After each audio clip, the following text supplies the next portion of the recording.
오늘 에스더서 시리즈로 이제 7주 오늘 마지막인데요. 오늘 제목을 절망에서 일어섬이라고 했습니다. 6장부터 그 에스더와 그 하만의 대결 구도가 마치 축구 경기의 마지막 결승을 향해서 나가는 것처럼 굉장히 빠르게 진행됩니다. 무서운 하만의 계략이 있었고, 그리고 이스라엘 백성이 정말로 온몸을 다하여 심장을 끊는, 창자를 끊는 기도를 드렸습니다. 다 죽게 됐기 때문에. 그리고 우리가 알듯이 모르드게와 에스더는 괴로움 속에서 한 발자국 한 발자국 헌신으로 하나님을 의지하는, 기도도 했지만 헌신으로 나아가는 그 과정에 지난주는 반전이 시작된 것을 봤습니다. 교만했던 하만도 지난주부터 뭔가 이상한 것을, 낌새를 눈치챘고, 왜냐하면 왕의 얼굴이 표정이 달라졌거든요. 여러분, 사람들 표정이 달라지면요 뭔가 변화가 있는 거예요. 저 양반이 아침에 뭘 잘못 드셨나 생각하지 마시고, 표정이 달라진다는 것은 생각이, 평가가, 판단이 달라진 것입니다. 말을 안 해서 그렇지. 그러니까 잘 정리가 되지 않았어요. 하만 입장에서는. 더군다나 말 위에 모르드게를, 자기가 그토록 멸시하고 죽이려고 했던 모르드게를 말 위에 태워서 함성을 지르고 온 시내를 돌아다녔지 않습니까? 창피하게. 자기가 올라가야 될 자리에. 그것도 이해가 되지 않았어요.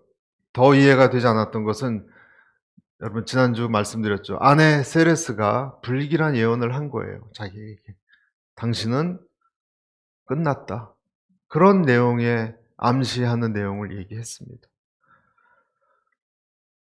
그리고 오늘입니다. 이렇게 전체적으로 기상도가 바뀌기 시작한 것은 무엇 때문일까? 여러분 한번 곰곰이 생각해 보시길 바라요. 이렇게 전환이 이루어지는 것은 무엇 때문일까? 물론 기도 때문이죠, 여러분. 그렇죠? 어떤 일이 일어나면 기도 때문이죠. 그러나 여러분, 기도는 간청이에요. 기도 자체가 힘이 있는 게 아니에요. 기도를 많이 하면 응답된다? 아니에요. 기도를 많이 해도, 조금 해도 응답하신 분의 결정이에요. 두 번째 잔치로 이동하면서 시작됩니다. 그래서 오늘 2절에 읽었듯이 당신의 소원이 뭐요? 내가 나라의 반이라도 들어주겠소. 여러분, 이렇게 자꾸 물어본다는 것도 감사한 거예요. 여러분, 만약에 왕이 음식 맛이 너무 좋고 술 맛이 너무 좋아서 거기에 취해서 왕비가 뭔가를 간청하겠다는 것 잊어버렸다면, 자, 이제 다 끝났지? 집에 갈까? 하면 어떡할 뻔했습니까? 왕비가 뭐 잊어버리신 것 없어요? 혹시 저한테 뭐 궁금한 거 없으세요? 할 수도 없는 것 아니겠어요? 그런데 이 왕은 얼마나 다급했는지 에스더 왕비에게, 자, 두 번째 나왔지 않소? 당신이 그토록 청원하고자 하는 것이 도대체 뭐요? 나라의 반이라도 띄워주겠소. 안타깝소. 여러분, 이것은 왕이 에스더를 어여삐 보고 있다는 확실한 증거예요. 나를 어여삐 보고 있다는 증거를 가지고서 에스더는 그 다음을, 결정적인 이 말을 할 수가 있었던 것입니다. 3절을 같이 보실까요? 그러자 에스더 왕비가 대답했습니다. 왕이요, 제가 왕의 은총을 입었다면, 저를 좋게 여기신다면 제 목숨을 살려주십시오. 이것이 제 소원입니다. 그리고 제 동족을 살려주십시오. 이것이 제 부탁입니다. 왕의 마음을 정확히 알고 있었어요. 왕이 자기를 지금 어떤 마음으로 보고 있는지를 읽고 있었어요, 에스더가. 그래서 처음 물어봤을 때, 첫 번째 잔치 때 물어봤을 때 내 민족을 구원해 주십시오 라고 얘기할 수도 있었지만 자신이 없었어요. 확인이 필요했어요. 그래서 더 무르익을 때까지, 열매가 무르익을 때까지 기다렸던 거예요. 그리고 오늘 둘째 잔치에서 자기 소원에 대해서 또 한 번 묻자 드디어 자기를, 목숨을 구해달라고 얘기했습니다. 깜짝 놀랄 만한 일입니다. 왕비가 왕에게 뭐라 그랬다고요? 내 목숨을 구해달라고. 그리고 내 동족의 목숨들도 구해달라고. 내 목숨이 지금 위태로운 상황에 있다고. 여러분, 지금 왕비가 어떤 사람입니까? 이 제국의, 세계에서 제일 큰 제국의 통치자, 두 번째 지위에 있는 왕비 아닙니까? 근데 왕비의 목숨을 노리는 사람이 있다는 것이 왕에게는 충격 그 자체였어요. 아니, 도대체 지금 무슨 말을 하는 겁니까? 목숨을 살려달라고? 얼마나 여러분, 왕의 마음이 지금 놀라지 않을 수 없었을 것입니다. 그러면서 그 이유를 말하는데 이 왕비 에스더는 왕의 자존심을 건드리지 않는 선에서 얘기했어요. 뭐라고 얘기했어요? 내 목숨을 살려달라.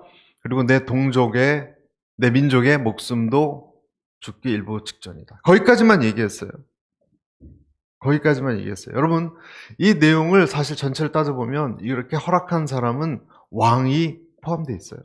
그렇죠? 왕이 뇌물을 받고, 뇌물을 1만 달란트 하만으로부터 뇌물을 받고 조서를 써서 한 민족을 말살하는 것에 참여했어요. 적극적으로. 왕의 칙서가 없었으면 이런 일이 일어나지도 않았어요. 그렇다면 왕비는 이렇게 얘기할 수도 있어요. 왕이시여, 모른단 말입니까? 왕이 조서를 썼지 않습니까? 그것도 한 사람 말을 듣고, 그것도 뇌물을 받고, 당신이 나를 사랑한다고 하면서 어떻게 이렇게 할 수가 있습니까? 라고 얘기했다면, 여러분, 만약에 그렇게 얘기했다면 뇌물은 나쁜 것입니다. 한 사람 의견 듣고 어떻게 큰 결정을 그렇게 경솔히 할 수 있습니까? 라는 것을 의미하는 질책 어린 이야기를 했다면 이 자존심이 강한 왕은 그 마음이 냉랭해졌을 거예요. 냉랭해졌을 거예요. 이 말을 다 하지 않은 것도 지혜예요. 여러분, 어떤 말을 다 하지 않는 것이 지혜예요. 할 수 있어요. 알고 있어요. 그러나 하지 않는 거예요. 그냥 내 자신과 내 민족이 처한 안타까운 상황만 전했습니다. 4절 같이 한번 읽어보겠습니다. 그러자 시작. 저와 제 동족이 팔려서 멸망과 죽음과 학살을 당하게 생겼습니다. 우리가 그저 남녀 가만히 있었을 것입니다. 그 같은 일로 왕이 괴로워하실 필요가 없기 때문이다. 여기서 지금 내 동족이 팔려서 그랬습니다. 팔렸다는 표현을 썼어요. 뭔가 금전적인 거래가 오고 갔다는 뜻이죠. 그리고 그 동족이 어떤 민족이냐, 주시냐, 유대 민족이냐, 그것도 말하지 않았어요. 그런데 이것은 하만이 은 1만 달란트를 내어서 뇌물을 주고 이 거래를, 이 민족을 학살하고자 한 것을 사실은 언급한 거예요. 돈이 오고 간 거예요. 하만이 돈을 주고 이루어진 사실이에요. 개역 개정 성경에는 조금 이 말이 좀 더 정확히 이렇게 나와 있습니다. 나와 내 민족이 팔려서 죽임과 도륙함과 진멸함을 당하게 되었나이다. 만일 우리가 노비로 팔렸더라면 내가 잠잠하으리이다. 그래도 대적이 왕의 손해를 보충하지 못하였으리이다. 하니 잠깐 스크린 그대로 무슨 말이냐면요. 내 민족이 팔렸는데 노비로 팔렸거나 다 죽거나 왕이 손해를 볼 것이다. 그 뜻입니다. 대적이 왕의 손해를 보충하지 못하였으리이다. 왕이야말로 모든 거래가 지나고 나면 손해보는 것은 왕입니다. 우리 민족이 죽어도 왕이 손해보고 우리 민족이 노예로 팔려도 왕이 손해봅니다. 무슨 말입니까, 여러분? 하만이 은 달란트, 20만 달란트를 왕에게 줬지만 사실은 수백만 되는 유대 민족을 학살하고 그 재산을 다 취하면 그건 하만 것이 되잖아요. 그런 얘기는 하지 않았거든요.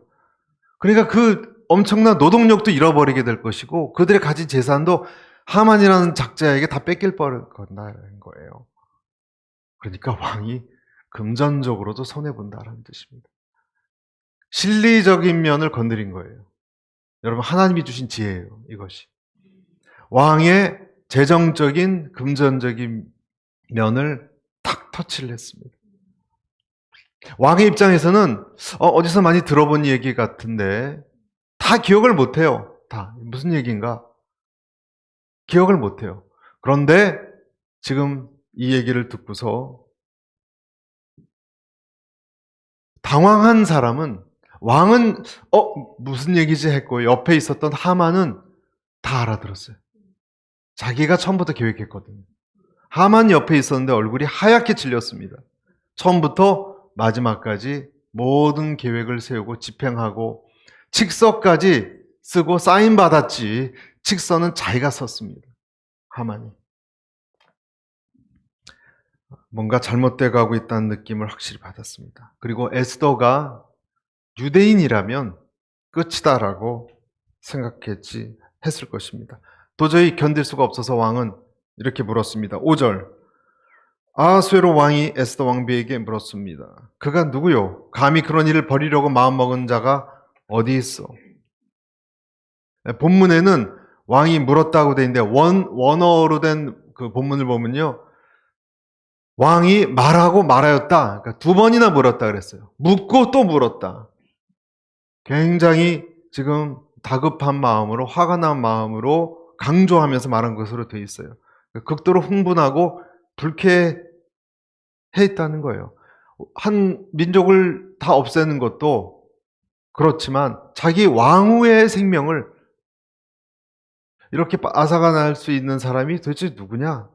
굉장히 궁금했습니다. 6절 같이 읽어보겠습니다. 시작. 에스더가 말했습니다. 그 원수이며 적수는 바로 이 사악한 인간 하만입니다. 그러자 하만은 왕과 왕비 앞에서 하얗게 질렸습니다. 아멘. 드디어 왕비가 답을 얘기했어요. 입을 열었습니다. 원수는 사악한 하만입니다. 이 말을 함으로써 자기가 어떤 민족인지도 분명히 밝혔습니다. 그리고 왕은 이제 에스더 왕비가 하는 말이 무슨 말인지 이해를 했어요. 파악할 수 있었어요. 하만의 계획이 한 민족을 죽이는 것뿐만 아니라 자신이 애지중지하는 왕후까지 죽인다는 것은 용납하기가 힘든 수위입니다. 아끼는 신하였지만. 에스더가 지금 이 시점까지 오기 위해서 여러분 몇 날 며칠을 얼마나 기도하고 눈물로 울며 기도했습니까? 준비했습니까? 절제했습니까? 말할를 삼갔습니까? 그런데 적합한 시기에 정확한 침을 놓듯이 이야기를 한 것입니다. 여러분, 여기서 우리에게 하나님 주시는 메시지가 있어요. 저는 오늘 우리 모든 교회가 이 메시지를 듣게 되시길 바랍니다. 하나님께서 여러분 우리에게 준비시킬 때가 있어요. 어떤 것을. 하나님께서 우리에게 기다리라고 하실 때가 있어요. 하나님께서 참으라고 하실 때가 있어요. 절제하라고 하실 때가 있어요. 그러나 어느 시점이 되면요, 정확히 그 문제를 정의해서 표현해야 됩니다. 그래야 삽니다. 절제하는 것도 지혜지만 때에 맞춰서 이야기하지 않고 넘어가는 것이 아니라 정확히 표현하는 것, 더 큰 지혜입니다. 만약에 그것을 우리가 폭로한다면 그것은 햇빛 아래에서 힘을 잃어버리게 될 것입니다. 그러나 그것을 표현할 때 여러분 왕 앞에서 해야 돼요. 그냥 대곰하고 하만 앞에서 하면 아무 일도 일어나지 않습니다. 왕 앞에서 적합한 시기에 정확한 표현으로 그가 누구인지를 정의해내는 능력이 필요한 것입니다. 지금까지 하만은 왕 앞에서 가만히 보면 모든 걸 숨겼어요. 숨기고 감추는 것이 하만의 습성이었어요. 그냥 한 민족이라고만 얘기했고요. 1만 달란트를 준다고 했을 때도 그 출처, 그 재원을 어떻게 마련한다는지는 얘기하지 않았어요. 사실은 그 민족을 완전히 소탕하고 다 뺏어서 주는 거 아니에요.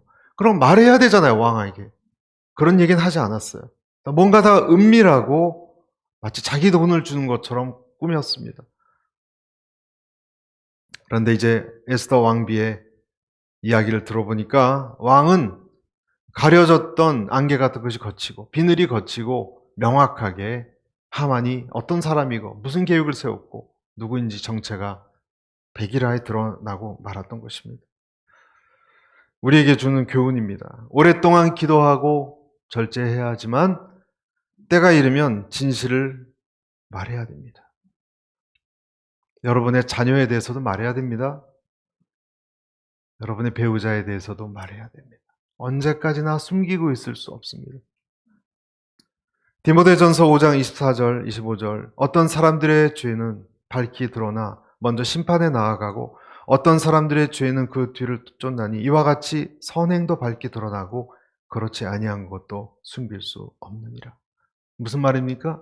선행도 드러나게 되고요. 아무리 숨기려고 그래도 왼손이 하늘 오른손 모르게 하라 그랬죠? 결국 드러납니다. 하나님이 드러나게 하십니다. 악행도 드러납니다. 죄도 드러납니다. 대부분의 우리의 문제는 내가 자꾸 상황 탓으로 하는데 비롯돼요. 그때 분위기가 그럴 수밖에 없었어. 그때 그 사람이 그런 말을 해서 그럴 수밖에 없었어. 내가 그때 어쩔 수 없었어. 아니요. 핵심은 나의 교만이에요. 핵심은 내 죄예요. 그걸 왜 정의를 내리지 않는 것입니까? 왜 다른 사람을 우리가 핑계하는 것입니까? 우리에게 주는 메시지예요. 귀신들이 제일 싫어하는 것이 정체가 탄로나는 거예요. 아프지만, 두렵지만 빛 아래 내 것을, 내 아픔을, 내 상황을 가져가야 됩니다. 할렐루야. 어떤 사람에게 이게 힘들 수 있어요. 사람들이 제일 힘들어하는 것이 자기 안에 있는 자기 한계를 그대로 보는 거예요. 그때 그 판단은 누가 했어요? 그 결정은 내가 했어요. 그렇죠? 그래서 지금 이렇게 됐어요. 그때 내렸을 결정을 다른 사람이 나한테 조언을 해줘서 그렇다고 한들 결정은 내가 했잖아요. 그때 결정을 내가 실수를 했다고 얘기하더라도 그때 결정할 때 내 마음속에 품었던 생각이 뭐였습니까? 욕심 아니었습니까? 하나님께 기도하고 하나님의 뜻에 따라서 한 것입니까? 그것이 아니었다면 그것은 회개해야 될 포인트입니다. 묻어서 넘어가도 세월이 해결해 주지 않습니다, 여러분. 하나님 앞에 자백해야 됩니다. 악을 행하는 자마다 빛을 미워하며 빛으로 오지 아니하나니 이는 그 행위가 드러날까 하며. 사람들은 빛을 좋아하지만 내 안에 빛을 비춰주는 것은 꺼려합니다. 왜냐하면 그러다가 내 것이 탄로나면 죽을 것 같이 생각되니까. 그래서 우리는 거짓말을 많이 하는 거예요. 거짓말을 하면 어떤 일이 일어나냐면 내가 마치 아름다운 옷을 입고 있으면 내 몸도 아름다워진다라고 생각하는 것과 똑같아요. 그래서 우리는 어떤 면에서는 다 공주병이 걸리고 왕자병이 걸려 있는지도 몰라요. 왜냐하면 거짓말을 하니까. 나는 그때 그러고 싶지 않았어? 이렇게 얘기해요. 아니요. 내 속에 있는 어떤 죄가 그 결정을 내렸던 책임이 내게 있는 거예요. 향수를 뿌리고 향수를 발라서 냄새나지 않고 내 자신이 사람들에게 존귀한 자라고 끊임없이 증명하며 다니고 싶은 것이 우리 인생들입니다. 그래서 누군가 나를 지적하면 불같이 화를 냅니다. 여러분은 여러분을 지적한 사람을 좋아하십니까? 아주 싫어합니다. 불쾌해합니다. 자리를 박차고 일어납니다. 내 자존심이 상하는 것은 결코 용납하지 않습니다. 교회를 안 나왔으면 안 나오지. 맞습니까, 여러분? 어쩌면 내 고난이 계속 지속되는 것은 그걸 깨닫게 하기 위한 것이니 어떡하겠습니까? 아직도 너는 깨닫지 못하느냐? 아직도 너는 네 탓을 다른 사람에게 돌리느냐? 어떤 사람들의 자존심이 망하느니 아예 난 내 명예와 자존심이 먹칠당하니 다 끝내버리겠다. 이렇게 심한 말을 하는 사람도 있어요. 여러분, 우리는 알아야 됩니다. 우리는 주님이 그렇게 죽으셨을 만큼 더러운 죄인이에요. 시커먼 부패한 죄인이에요. 예수님의 피가 우리를 아름답게 한 것이지. 여러분, 사람이 죄인입니까? 의인입니까? 여러분? 죄인이면서 의인으로 봐주시는 거예요. 잊지 마셔야 돼요. 하나님이 나를 사랑하셔서 존귀한 자라고 내 속성이 완전히 그렇게 바뀐 게 아니에요. 봐준 거예요, 그렇게. 예수의 피로 봐준 거예요. 그래서 그 피를 의지하지 않으면 내 원래 모습이 다시 보이는 거예요. 여러분, 교회를 한 1년 떠났다 오신 분들 눈빛 달라져요. 할렐루야. 눈빛이 싸나워져 있어요. 예수님의 피로 부드러워져야 되는 거예요. 고난 속에 왜 나를 두시는가? 너 자신을 대면하라. 너 자신을 견뎌내라. 우리에게 주신 메시지예요. 진리는, 오늘 진리를 얘기했죠? 에스더가 드디어 한마디 악인 하만입니다. 진리를 얘기했어요. 진리는 원래 본질적으로 아픈 거예요. 내면이 아픈 거예요. 그렇지만 그것이 나를 살리는 것입니다. 내가 살아나기 위하여 주님 앞에서 나를 대면할 수 있기를 축복합니다. 주님께서는 말씀하십니다. 너희 안에 있는 하만을 지적해라. 그 악인은 너 안에 있는 하만이다. 외치라. 그래야 네가 살고 네 가정이 산다. 7절 보시겠습니다. 왕은 몹시 분노해 일어서서 잔치 자리에서 떠나 왕궁 정원으로 들어갔습니다. 그러나 하만은 왕이 자기 운명을 결정할 것을 알고 에스더 왕비에게 목숨만 살려달라고 빌었습니다. 이게 머리 끝까지 화가 나가지고, 안 그랬겠습니까? 이놈 하만아, 호통을 치고 이봐라, 다 어디 있느냐, 이놈을 당장 잡아들이려, 그렇게 하지 않고 어디로 갔냐면요, 정원으로 들어갔어요. 왜 정원으로 들어갔을까요? 한번 생각해 보셨습니까? 왜 왕이 상식적으로 당장 잡아들여라 해야 되는데 정원으로 갔을까요? 네? 하만이 오른팔이었기 때문에. 이때 당시 페르시아 왕국을 좌지우지했던 것은 왕이 아니라, 왕은 술 마시고 놀았습니다. 하만이 모든 행정을 장악하고 움직여서 이 탁월한 신하들로 나라가 운영되고 있었기 때문에, 그러니까 너무 지나치게 의지했어요. 그러니까 화가 한편으로는 머리끝까지 났지만 하만을 당장 어떻게 엄벌을 내리는 것은 주저했던 거예요. 그래서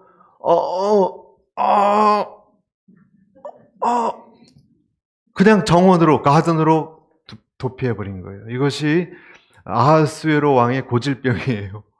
고질병. 결단력 없음, 우유부단함. 왜? 의지했기 때문에. 우리에게 알려주시는 메시지도 있죠? 여러분, 내가 너무 의지했던 것 끊어내리기 힘들어요. 끊어내리기 힘들어요. 그래서 우리는 주저합니다. 잠시 시간을 가졌을 겁니다. 어떻게 해야 되나? 오른팔을 쳐 말어. 그래도 왕비를 더 사랑하는데 가만두면 또 안 될 것 같고. 그런데 이때 하나님의 역사로 인해서 하만이 돌이킬 수 없는 실수를 했어요. 하만이 돌이킬 수 없는 실수를 했습니다. 8절. 왕이 왕궁 정원에서, 시작. 왕이 왕궁 정원에서 잔치자리로 돌아왔습니다. 하만은 에스더가 기대 앉았던 긴 의자 위에 꿇어 엎드려 있었습니다. 왕이 말했습니다. 저 자가 내 집에서 나와 함께 있는 왕비를 폭행하려는 것 아니냐. 왕의 입에서 이 말이 나가자마자 사람들이 하만의 얼굴을 가렸습니다. 나는 새도 떨어진다는 그 무서운 하만인데, 오늘 왕비 에스더가 한마디 하니까 파르르 참새처럼 바들바들 떠는 거예요. 지금 죽을까봐. 비겁한 사람이 됐습니다. 그래서 너무나 자기가 떨었기 때문에 적극적으로 몸을 던져서 왕비 앞에서 자기를 좀 살려달라고 무릎을 꿇고 비는 모습이, 에스더의 무릎에 무릎을 대고 울며 아마 애원을 했을 거 아닙니까? 근데 그 모습이 왕의 보기에는 성추행하는 것처럼 보였어요. 여기서 폭행이 성적 의미입니다. 원어는. 성적으로 강간하려는 것처럼 보였어요. 당연히 아니죠. 이 상황에 그런 바보가, 미친 사람이 어디 있습니까? 그래서 화를 사귀고 다시 왕궁에 돌아온 왕의 눈에 이상한 자세를 하고 있던 하만을 본 거예요. 만약에 하만이 떳떳했다면 자기가 한 일이 왕이시여 잠깐 머리를 식히시고 앉으십시오. 그리고 하나하나 조목조목 왜 이렇게 이럴 수밖에 없는지 모르드기에 대해서 국가 통치에 대해서 또 행정에 대해서 또 재정에 어떻게 이런 걸 얘기했을 거예요. 그러나 우리가 알듯이 하만은 술수와 악한 생각으로 뭉쳐있던 사람이기 때문에 자기 죄에 찔린 거예요. 그래서 살려달라는 것, 감정적으로 이렇게 묻어질 수밖에 없었습니다. 너무 에스더에게 의존한 나머지 이런 모습을 취하고 말았어요.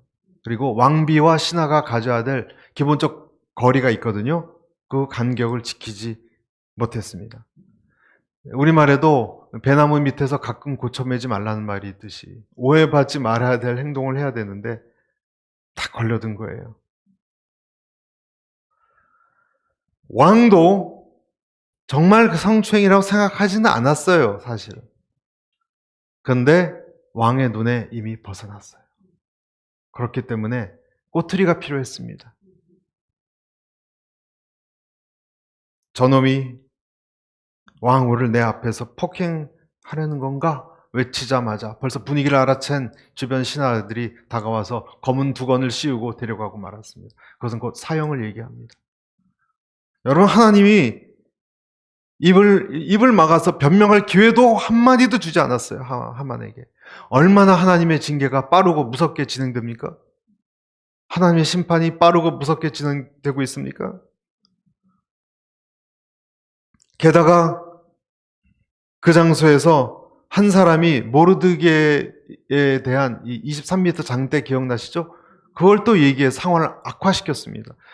9절 10절 제가 읽겠습니다. 그러자 왕이 시중을 들던 네시 하르보나가 말했습니다. 하만이 집에 50규빗 되는 나무가 세워져 있습니다. 그가 음모를 폭로해 왕을 도운 모르드게를 매달려고 그것을 만들었다고 합니다. 왕이 말했습니다. 저자를 거기 달라. 10절 시작. 그래서 그들은 하만이 모르드게를 목매에 달라고 준비한 그 나무에 하만을 달았습니다. 그제야 왕의 분노가 가라앉았습니다. 23m 장대가 있다고 보고했고요. 그 장대 원래는 이 악한 하만이 원래 결제받으러 왔어요. 왕 앞에 이날은. 결제받으러 왔다가 모르드게를 달아야 된다고 했는데 잔치날 그 다음날 원래 모르드게가 달려야 할 그날 자기가 달려 죽고 말았습니다. 그러니까 왕의 분노가 식었습니다.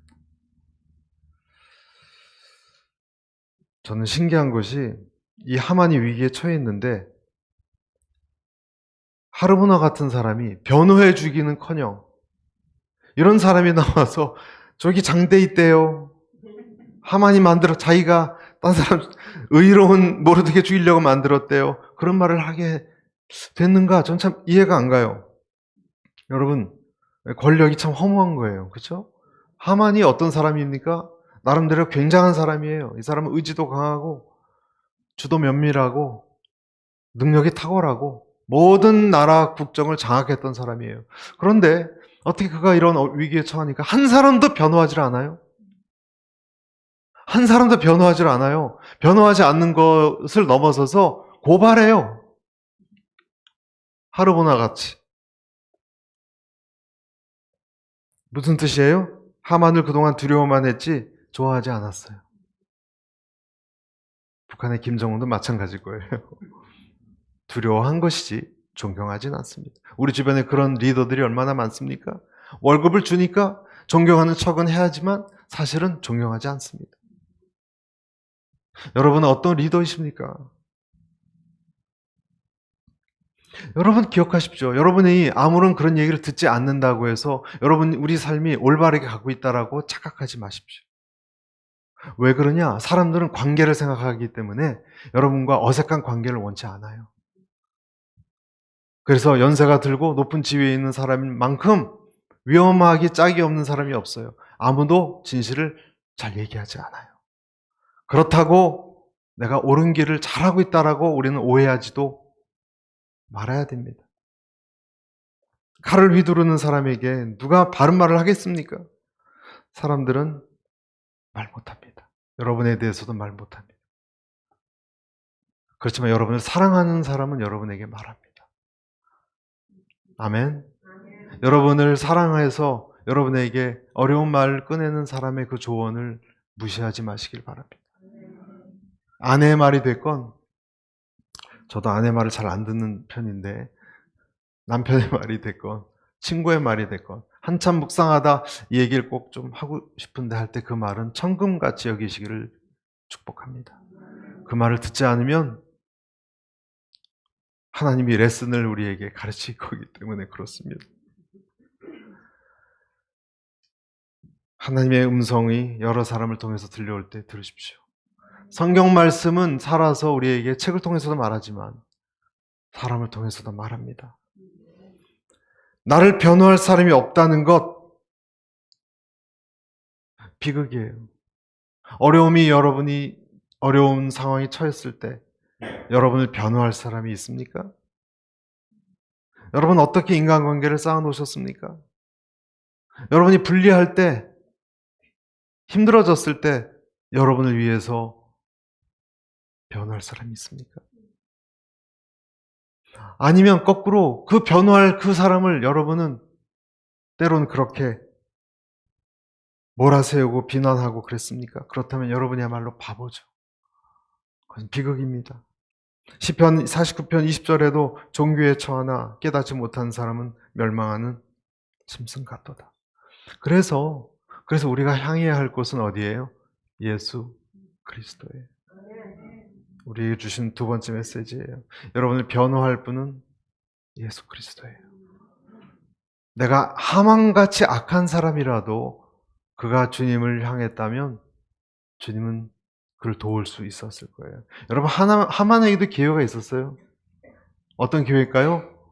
모르드게가 맨날 기도하고 무릎 꿇지 않고 절하지 않아서 미워한 거 아니에요? 그럼 하만은 생각했어야 돼요. 저들의 여호와 하나님은 누군가? 저가 목숨을 걸고 나한테 절을 안 하는데 화만 낼 게 아니라 나보다 더 높은 분이 계시다는 건가? 생각했어야 돼요. 생각하지 않았어요. 여러분 가룟 유다에게도 기회가 있었습니다. 여러분 가룟 유다에게도 하나님이 기회를 주셨어요. 마지막 만찬 때 이 떡을 찍는 자가 나를 팔자라고 한 것이 예수님이 여러분 가룟 유다를 그 제자들 앞에서 모욕을 주려고 한 말입니까? 떡을 찍는 자가 날 팔자다 하면 모욕적이잖아요. 어떻게 보면 배신자가 곧 떡을 찍을 거다. 모욕 주려는 것이 아니라 마지막 기회를 주는 거예요. 돌아와라. 그러지 마라. 그런데 그 기회를 놓쳐버리고 말았습니다. 나중에 우리가 알듯이 유다는 은 30을 되돌려주고 도저히 못하겠다. 나는 양심이 꺼려서. 그리고 목매달아 죽었지 않습니까? 가룟 유다가. 그 전에 찾아갔던 율법학자 바리새인들에게 내가 돌려주겠다 그럴 때 그들이 뭐라 그랬어요? 네가 당하라 그랬어요. 네가. 여기 하르보나 같은 신하들도 똑같아요. 네가 당하라고. 여러분 이 세상 사람들은 네가 당하라고 얘기합니다. 같은 악을 행하는 자들은 네가 한 거 네가 당하라고 발 빼고 손을 뿌리칩니다. 그러나 예수님은 그 악인의 손도 잡아주십니다. 그래서 우리가 나아가야 될 분은 예수예요. 하나님 어떻게 나아갑니까? 하나님 전 하만처럼 살아왔습니다. 남을 정죄하고 장대를 세우며 호시탐탐 그를 장대에 매달 생각을 하며 살아온 것이 나의 모습이었습니다. 어쩌면 그렇게 수많은 사람들에게 상처를 주고 욕을 보이고 그랬는지 모릅니다. 내가 가진 파워를 휘두르며 이제 내가 그 장대에 달리게 생겼습니다. 나를 도와주십시오. 나를 도와주십시오. 여러분 이것이 어쩌면 어떤 사람에겐 아니면 우리가 예수님께 나아갈 때 외쳐야 될 소리인지 몰라요. 여러분 23m 장대는 무엇을 계속 나오죠? 23m 뭘 뜻하는지 말씀드렸죠. 뭡니까 그것이? 십자가예요. 십자가 위에 죄가 달려야 우리가 살아나요. 장대 위에 하만을 달라고 그랬어요. 왕이 저놈을 달아라 그랬잖아요. 무엇을 이것은 말합니까? 신학적 의미가 있습니다, 여러분. 내 삶에 십자가 위에 내 죄를 달으라고 예수님께서 명령하시는 거예요. 너 안에 있는 하만을 달아라. 예수님의 명령. 그래야 네가 살 수 있다. 높이 솟은 하만의 죽음이 그래서 에스더서가 결정적으로 전환되는 계기가 된 것입니다. 마귀가 죽은 것입니다. 주님께서 우리가 주님께 다가갈 때 주님은 말씀하세요. 너 안에 있는 하만을 매달아라. 네 죄를 매달아라. 그리고 십자가로 내가 살아나라 말씀하십니다. 그 하만의 손을, 그 예수님의 손을 붙들고 우리의 손을 변호하고 붙들고 살리는 그 주님, 내 손을 뿌리치지 않는 주님을 기억하며 살아가시기를 축복합니다.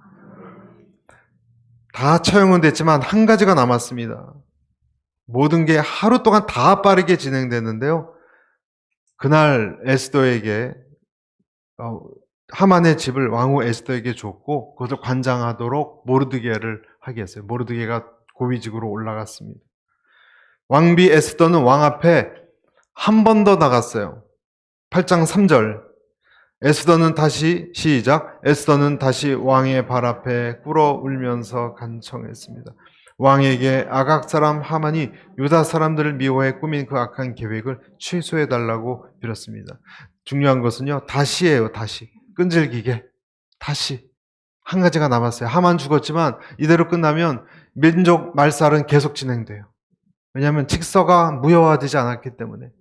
페르시아 법은 희한해서 이것은 왕의 전횡을 막기 위해서 한 번 직서가 내려지면 절대 취소가 안 돼요. 취소가 안 돼요. 그래서 좀 간청을 하는 취소해달라고 빌었어요. 왕 앞에 나가서 이번에도 죽으면 죽으리라. 왕이 부르지도 않았는데 나갔습니다. 왕비 에스더는. 왕이 어떻게 반응했습니까? 4절 5절 마지막 제가 읽겠습니다. 그러자 왕은 에스더에게 금으로 만든 귤을 내밀었고 에스더는 일어나 왕 앞에 섰습니다. 에스더가 말했습니다. 만일 왕께서 제게 은총을 베푸시고 이것을 옳게 생각하신다면, 만일 저를 좋게 여기신다면 아각 사람 함므다다의 아들 하만이 왕이 모든 통치구역 안에서 유다 사람들을 죽이려는 음모로 쓴 칙령을 취소해 주시기 바랍니다. 아까 말씀드린 불가능한 청이에요. 독특한 법률 때문에. 그래서 왕은 어떻게 했는가? 그것은 취소는 못하니까 더 강력한 조서를 내렸습니다. 칙령을 내렸습니다.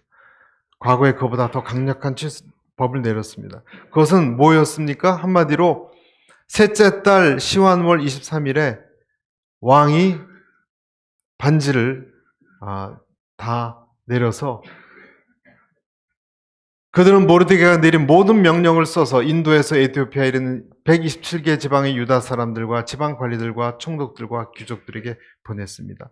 두 가지인데요. 자기를 보호할 수 있는 보호권, 또 한 가지는 대적하는 자를 진멸할 수 있는 진멸권이에요. 이것은 옛날 조서보다 훨씬 강화된 조서입니다.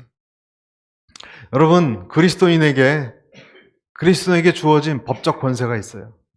여러분 그것을 믿으십니까? 영적 권세가 있어요. 이것은 감정이나 의지와는 다른 거예요. 이것은 힘이 세다고 법적 권세는 자기 힘 센 것보다도 더 세요. 여러분 불법 체류자가 미국에서 힘이 세다고 안 쫓겨납니까? 그런 거와 비슷한 거예요. 우람하고 체격이 크면 안 쫓겨납니까?